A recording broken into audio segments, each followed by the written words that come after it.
কুষ্টিয়ায় গাছে ঝুলিয়ে রফিকুল ইসলাম নামে এক অটো চালককে হত্যার পর তার অটোরিকশাটি নিয়ে গেছে দুর্বৃত্তরা। শুক্রবার সকালে কুষ্টিয়া রাজবাড়ী মহাসড়কের মোল্লাতে ঘড়িয়া এলাকার হোমিও কলেজের পাশে গাছ থেকে তার মরদেহ উদ্ধার করে পুলিশ।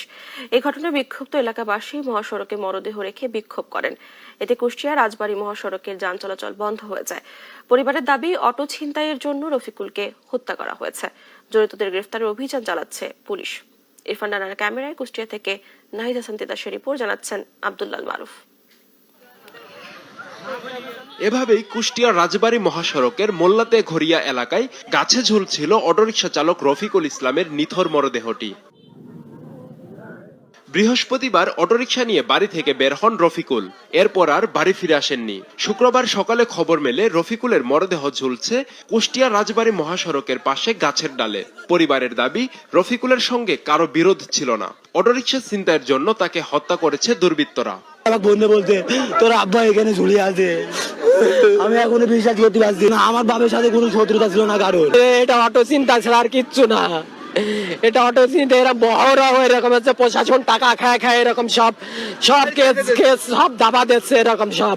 এ ঘটনায় বিক্ষুব্ধ এলাকাবাসী ও অটো চালকরা মহাসড়কে মরদেহ রেখে বিক্ষোভ করেন। তাদের দাবি, পুলিশের গাফিলতির কারণে প্রতিনিয়তই ঘটছে ছিনতাই ও হত্যার ঘটনা।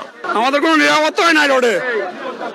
এর আগে একটা মূল্য বাইপাসে ওর কোনো বিচার হয়নি গো কোরবানি হাউজিং এ। আমরা নিরাপত্তা বহুতবার চেয়েছি, বহুত আন্দোলন করেছি, ডিসি সাহেবের কাছে বন্ধ গেছি, আমাদের বিষয়ে কোনো উদ্যোগ নেই নাই। কুষ্টিয়া মডেল থানার ভারপ্রাপ্ত কর্মকর্তা মোশাররফ হোসেন জানান, মরদেহ উদ্ধার করে কুষ্টিয়া জেনারেল হাসপাতালের মর্গে পাঠানো হয়েছে। হত্যার প্রকৃত কারণ উদ্ঘাটনে কাজ করছেন তারা। মেইন রোডের পাশে একটা গাছের সাথে ঝুলন্ত একটা লাশ উদ্ধার করেছি। তো আমরা প্রাথমিকভাবে জানতে পেরেছি লাশটা আছে রফিকুল ইসলাম, উনি পেশায় অটো চালক। তো আমরা এটা নিয়ে কাজ করছি, আমরা প্রাথমিক তদন্ত দেখি, পরে আমরা বিস্তারিত জানাতে পারবো। নিহত রফিকুল ইসলাম কালীশঙ্করপুর এলাকার দবির উদ্দিনের ছেলে। তিনি আদর্শপাড়া এলাকায় ভাড়া বাসায় পরিবার নিয়ে থাকতেন। আব্দুল্লাল মারুফ, নিউজ ডেস্ক, দেশ টিভি।